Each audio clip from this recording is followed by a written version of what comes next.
educating different communication and advertising methods to kind of get it stirred in their mind, like, wow, like, we do have a voice, and we are the future of our country, and it'd be good to have a say in it. And so we're just putting that all together. None of it would have been possible without our awesome professor, Dr. Bowman. So huge thank you to her. Without her, not a lot of the stuff would be able to come to life. I mean, obviously our class is super smart. We did everything, but she helps out a little bit. So huge thanks to her. It was super easy showing up to class every day. We're a pretty tight-knit group. We even have a Snapchat group chat with Professor Bowman in it. So no one was like dreading coming to class or anything like that. We all got along very well, and it was super fun to make this. And fun fact about this picture right here, I've never had my hand cramped so much. So there's little blood, sweat, and tears going into everything. So without further ado, I'm going to be bringing up Lucy, Meghan, and Ashanti, and they are going to tell you more about some of the methods we use. And yeah, bring them up.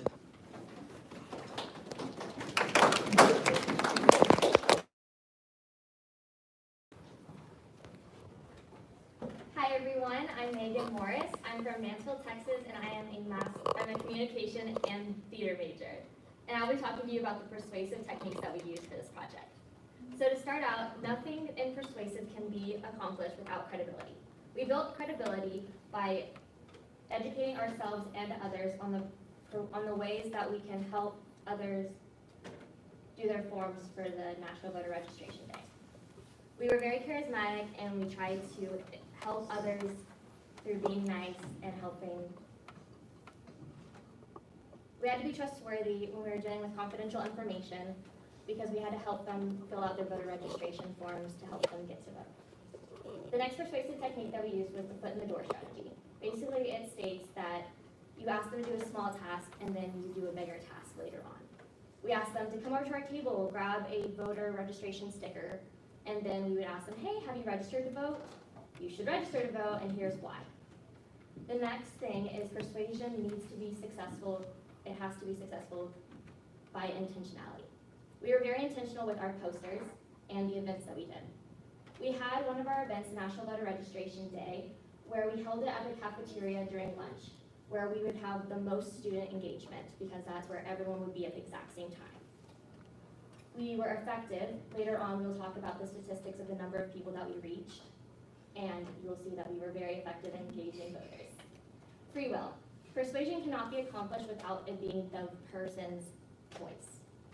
We can persuade them, educate them, but in all actuality, it needs to be their choice if they want to vote. And next we have Lucy. So the next persuasive strategy that we used in our efforts is called image-oriented advertising. It's one of the methods that we chose to apply in our work.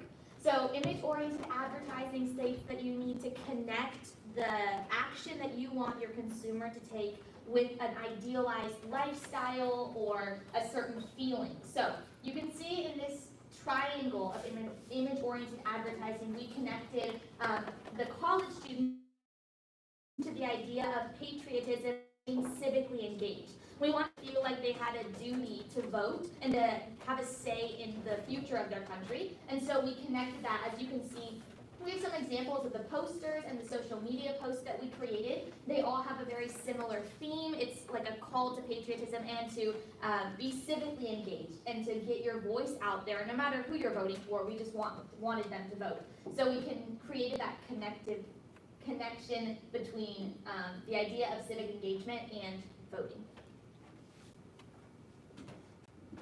Good afternoon, I'm Ashanti. I am your digital media major. And one of our theories that we also wanted to do was our mere exposure effect. And this basically says that familiarity breeds aggression. Basically, the more that you see something, the more you're gonna like it, the more you're gonna have a positive stimulus to it. So one of the things we wanted to do was, in the other slide, we saw flyers, a bunch of different things. They all have the same message though, whether that was just to vote, how to vote, why you should vote, history about voting, stuff like that. But we put it in everywhere on campus, academic buildings, dorms, sports center. We did it at sports events. We did it in the bathrooms. Because it says also even unconscious viewing can also still persuade you. And so we wanted to do a bunch of posters everywhere, but not only just posters everywhere, because you see a poster once, you're probably not going to read it again because you've already seen it. So we did ones that looked differently. So each and every one of us had our own poster. We put it somewhere. And then I was able to interview Lucy Bowman after the polls closed. And she told me something very interesting. And I'm not going to credit to us, but, you know, I'm just going to put that connection there. She told me that the poll workers there had never seen so many college students before that had worked the polls in years previous. So I'm not going to credit that to us, but, you know.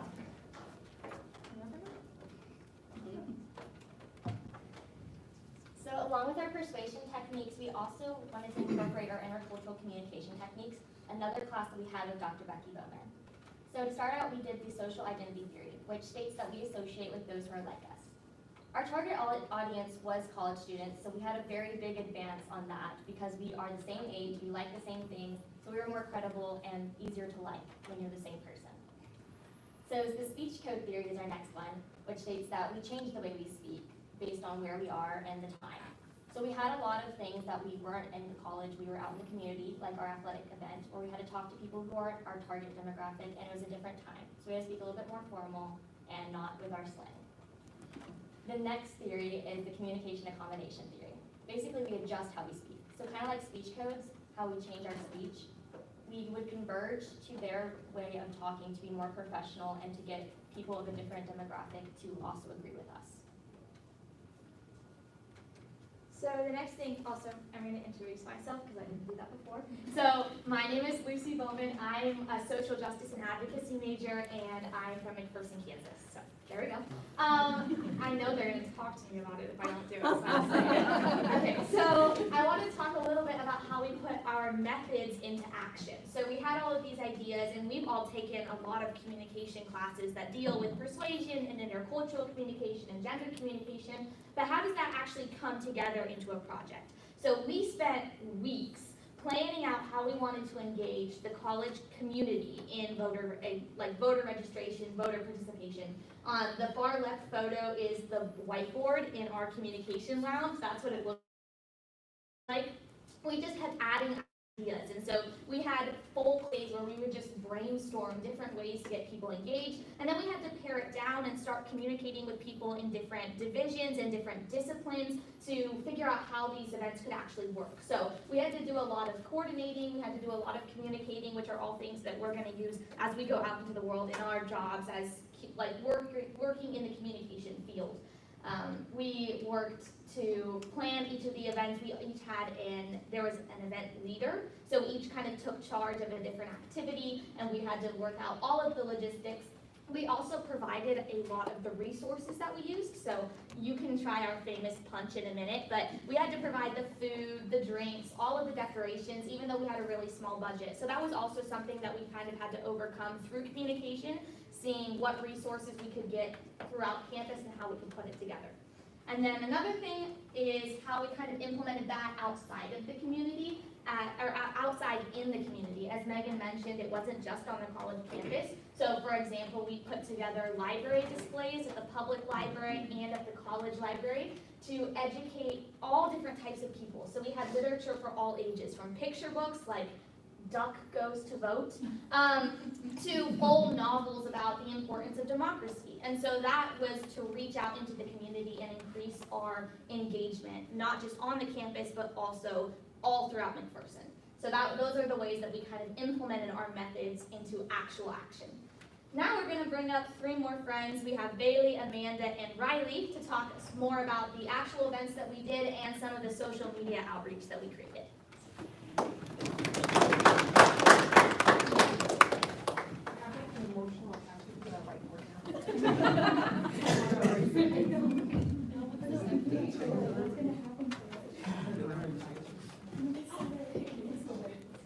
Okay, I'm Reilly Murphy. I am a digital media major, and I'm from West Michigan area. So I had the pleasure of running most of our social media and getting all of us engaged through the campus out from our social media accounts. So one of the big things that we didn't have was our own social media account. we're not our own club, we're just a class. So I had taken most of our stuff and I used our Mac Media Instagram account, and that's how I reach most of our students through social media, because social media is one of the biggest ways we communicate in this generation. So we use Mac Media. Thank you, Julia, for letting us use that.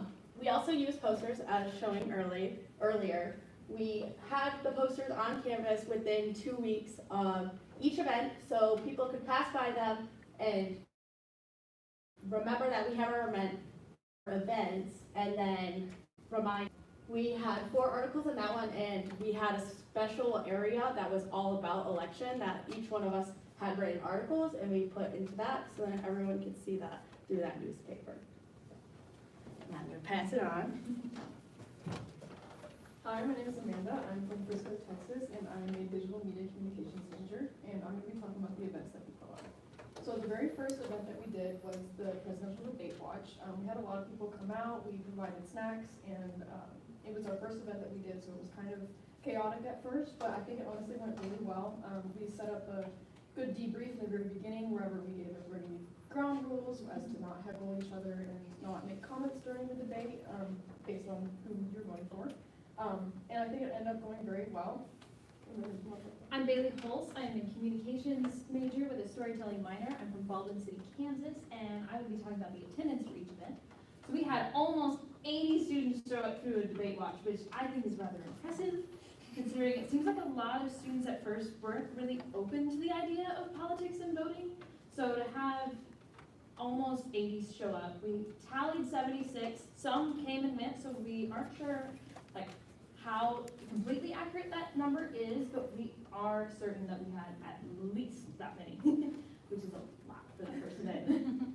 Our second event was on National Voter Registration Day, and we did that in the dining hall. We kind of touched on this earlier. We had a lot of interactions with students. We had tables on each side of the entrance, and we were calling people over to help them get registered to vote, which was also a lot of fun. I think we had a lot of fun getting to interact with our peers and help influence them to make sure they know that their voice needs to be heard. And we got a total of 84 students to register that day at the tables. We had 9 absentee ballots requested that day. It was a little bit harder for those ones because the appeal was to get them to vote in Kansas as a college student, because they can do that. But we did have quite a few go up to Becky afterwards and ask for more help, either to register or to request more absentee ballots. And then our next event was October 1st. That was the vice presidential debate. This one was in a slightly smaller area. The last one was in the makerspace, and then this one we did in Mention back instead. And I think we had a little bit less attendance because we did have an error on our poster that we put out. So we had to kind of navigate that, and we made a new poster just a few days before rather than a few weeks before, and we were able to put that out. But it still ended up going really well. We had pretty good retention for that, and we did a game as well. We played a game during that. It was Capture the Flag game. Credit to Ashanti for that. It was a great idea. We had people look for flags that we hid around the room, and if they found a flag, they got a gift card. And also we had a debrief at this one, and we decided to change it from the first one to the second one by adding a debrief in the middle of this one, because we felt like at the first time we did it, people left during the middle section, and we thought that kind of getting people involved in the middle will help them stay, and I think it did work really well. That being said, we did have 38 students show up for that one. While there was not as much as the first one, these ones stayed throughout the entire event. Like we said, we think it was possibly because of the debrief we had in the middle that they actually stayed longer, because we think that some at the first one thought it was over at the half mark. So we did that to try and keep them there as long as we could. And then our last event that we did was the election results watch party. We held this at the board house, and it was from 8 to 10 at night. We had popcorn at this one, and we had hot chocolate instead of our punch. And we had packed the boiler house. Becky had joined us after doing the polls, and there was almost nowhere for her to sit. That's how full we got that building. That's good. Yes. And then now we will turn it over to Max and Brady.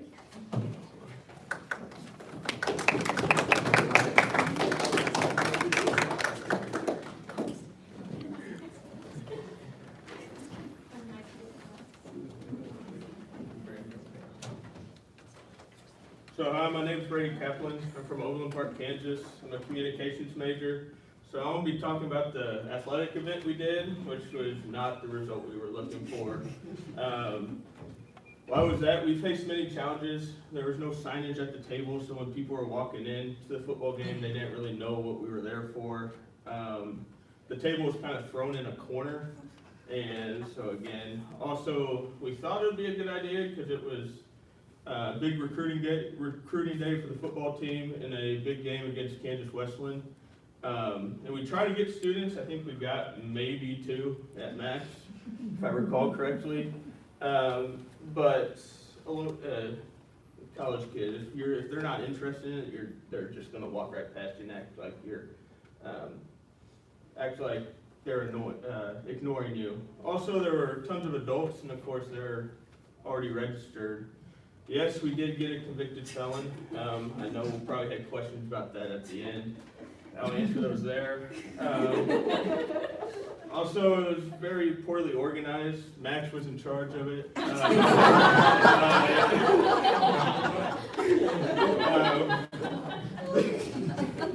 The script was said, and the script we sent in was said an hour before the game, so Coach Nolan's there, so no one was able to hear it. Also, I think we talked to Scott and Ed last minute, so it was hard for them to get the script where we wanted it. So yeah, now I'll pass it on to Max about the challenges. So I'll crawl out from under the bus. My name is Max Brooks. I'm from Columbia, Missouri, and I'm a communication major. So some of the challenges we faced outside of obviously the athletic event is, like was previously mentioned, we weren't a club, we were a class. So it was just me and my classmates working together to get this done. We didn't have a lot of funding. We specifically had a $400 budget, and we did enough. We did well enough to stay almost at exact half of our activities, so we had to communicate with each other through group chats and other ways to make sure we had enough people to specifically cover events and cover places that we were holding our events as well. And then specifically when we go to the semester plans, we were originally supposed to work the polls with Dr. Bowman, but we were not officially needed, so that's when we quickly pivoted to the boiler house idea.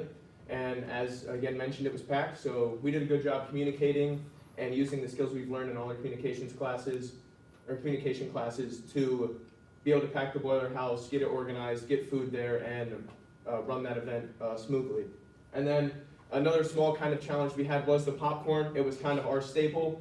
We advertised it for the first event, but when I went to get the popcorn machine, it was crusty, it was not usable, it wasn't clean. So then we quickly called the movie theater and made sure we had popcorn for our event, so we didn't falsely advertise popcorn.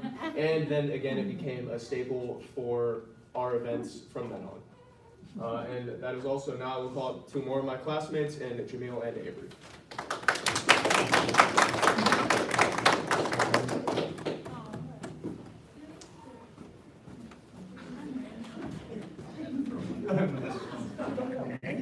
Hello, my name is Avery Crawford. I'm a communications major from Fort Worth, Texas.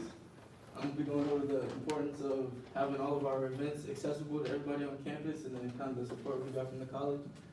So along with trying to increase voters and educate people on campus, the importance of having all of our events accessible to everybody was so we could inform as many people on campus as possible. We wanted everybody to know that they're welcome to our events and that their vote matters and the importance of them taking action on their rights. And then so for our first event, we held in the makerspace, which is in the basement of the library, which was our only event that wasn't accessible to everybody due to there being no elevator or anything like that. But to overcome that, we used manpower to help anyone who needed to get down the stairs like and such to get down there. And then right along with that, the support we got from campus was right away, along with the theater program, Benny helping us in the cab when we were setting up our booths. Everybody was willing to help us get different locations and adjust to different locations we need to get to if one wasn't available. Other people stepped up to help us with that. And then as you see in our pictures, we had, at our registration day, we had Leah Bullings, who's out on the far left, Christy Soika in the middle, and then Julia on the far right, and then Billy Jameson on the far right in that picture right there in the middle. We got support from everybody, students, showed up all of our events, packed out our very first event that we had, and that was kind of started the support we got. And I'm gonna hand over to Jamil to talk about what we learned. Hi everyone, I'm Jamil Hardaway. communication major with a minor in business administration. So yeah, kind of what we learned, people around our age, the events we held, you know, they kind of show like ignorance or like disinterest to the topic. So like at our voter registration event, we kind of had, you know, people walking in, walking by the booth, you know, we were greeting them, trying to welcome them to, you know, come see what we had going on, but you know, they were walking by, you know, kind of just ignoring us. So they're kind of just showing that they didn't really care about the topic of what we had to show. And then, you know, like I said, at the football game, we kind of had the same problem, even though we were off to the side. You know, we were going to try to, you know, greet people with the same thing. People, you know, they were kind of there to see the football game, you know, they weren't really interested. And then something else we kind of learned from the events we held. So for our voter registration event, even though we had a good turnout and had many people get registered to vote, we could have put it in a bigger space. We did it inside the cab, kind of in the lobby area, so it was tight and compact. So we had people coming up, you know, we kind of had people crammed on top of each other when they were trying to get registered and stuff like that. So maybe moving that to a bigger space next time. And then for our athletic event, obviously we thought it would be a good idea to have it, you know, at a big game, big football game, but you know, it just didn't turn out that way. So maybe, you know, moving that to like an indoor sport next time, say for like a volleyball game or basketball game, where we can, you know, catch more people coming inside through the doors that way. So yeah, that's pretty much it. And then we'll turn it over to DJ to, you know, close us out.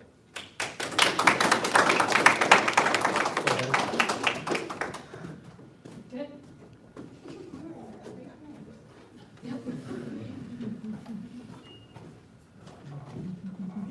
So my name is Darren Stack. I'm from Brea, California, and I'm a communications major. So like our main goal in this class was to like try and increase voter like registration and voter engagement. I think we were most successful when we were using persuasive techniques and like informative language, as well as like just trying to promote like students to just get out there and like engage in the events and stuff. That going, when we're talking about the events, a lot of what worked best and like getting people there, it worked best when we had like a bunch of multiple avenues of advertisement, whether that be social media or like print advertisement like we had. A lot of like the main struggles that we had whenever we were planning events, or like the three constants that we had, like for one, we would always have a lack of funding, so we were always navigating through that. And then there was a lot of last minute changes with like every single event, so that was a struggle. And then trying to pin down a location, that was usually it was easy, but every once in a while they'd throw a curveball in there, and like we had to navigate through that. And then last but not least, it's Max's birthday today, so let's all wish him a happy birthday. But other than that, I really want to shout out all my classmates. We all bounced off of each other and relied on each other, and I wanted to thank you all. I will now bring up two more. It's Avery and Lucy. They're going to come up here and they're going to cycle through questions. Whatever you guys want to ask, you can ask us.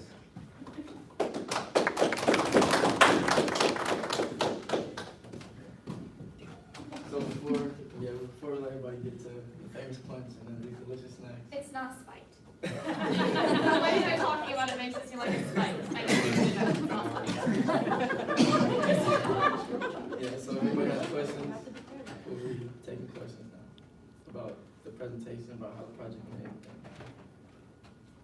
What makes the punch famous? It is a wonderful mix of Kool-Aid and lemonade. It's like magical. And I don't know. The sugar. Yeah, we had people in the first debate watch like, what is this? And so we knew we had to have it, and it was like a motivator for students to come back because they knew we were gonna have punch. Good. Which it worked, so yeah.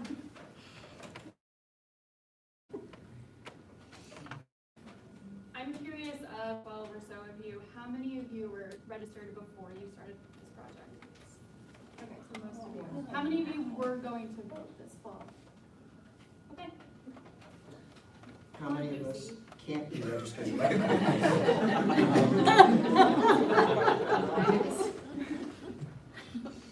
I know you all know this question is coming, but I'm really curious. You know, we talked about registering people to vote, getting voter engagement.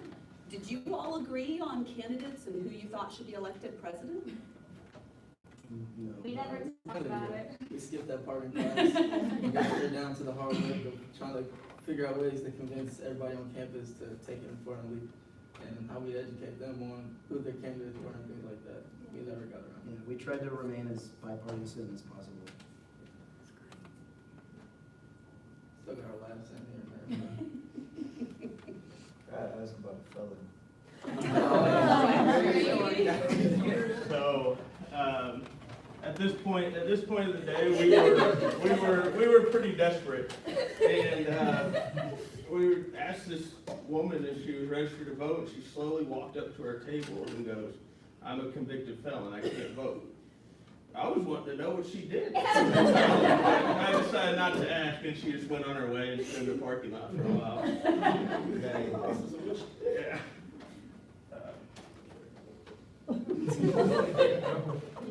Lucy, did you find it challenging where you are not old enough to vote to persuade kids to vote? I think if anything, it helped my cause because, like, I mean, it helps me understand how important it is to vote. Like, I wanted to vote so badly in this next election, and I didn't have that. And so for all of my peers that do have that right, it's like, I don't know, I think it motivated me.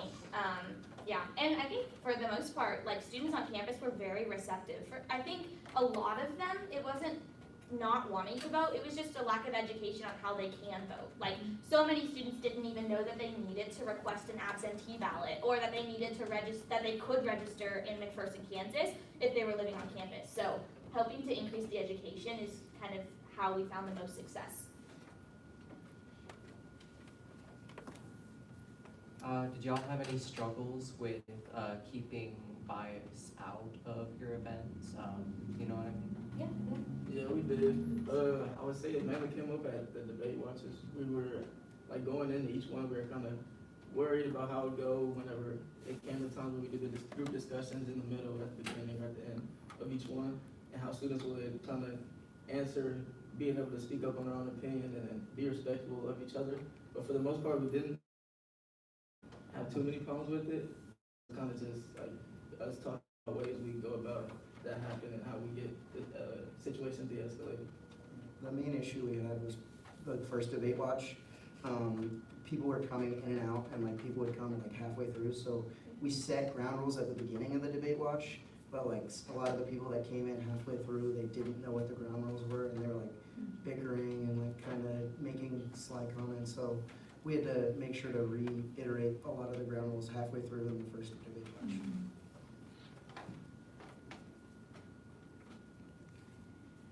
For those of us not in your generation, I'm curious from your experience in doing this, what do you think was the most effective means of getting your word out?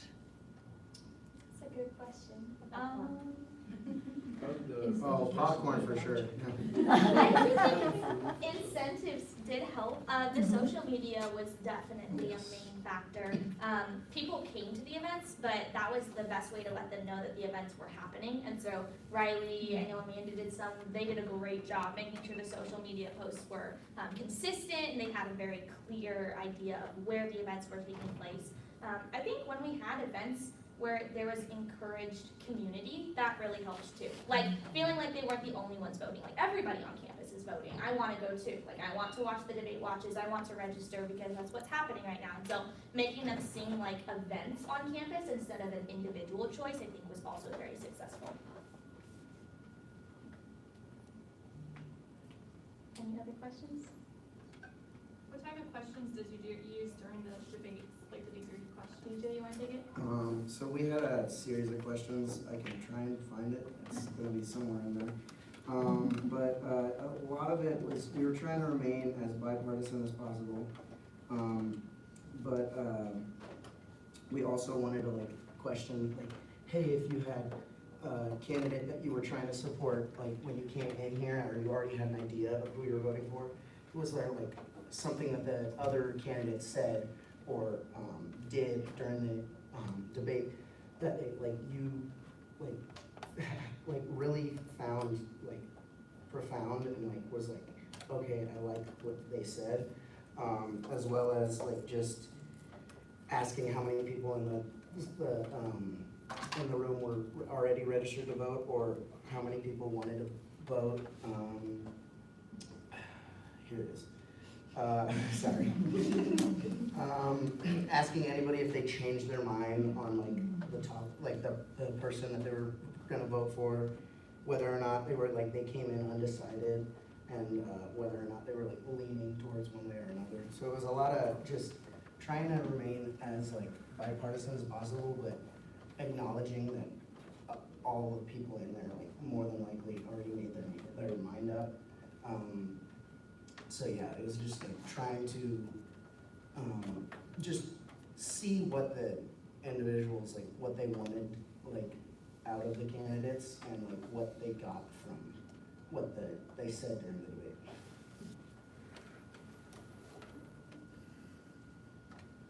If there are no more questions, you're welcome to come up and try our punch. And there's also different types of refreshments, cookies, everything. And you're also welcome to talk with us as seniors, ask if you have any individual questions. Yes, DJ? Do we want to wish a happy birthday to? Oh, I'm so sorry. Do we want to sing it or not? Would you like to start? Happy birthday to you. Happy birthday to you. Happy birthday, dear Max. Happy birthday to you. Thank you. And out of the 12, 11 of these folks will be graduating in May. I know you all go out to graduation and see them. We have one, Avery, that is graduating next semester. And help yourself to some snacks and visit as much as you'd like here. Avery, are you coming back to law? No, that's not. We've been trying to convince you. We've been using persuasive techniques.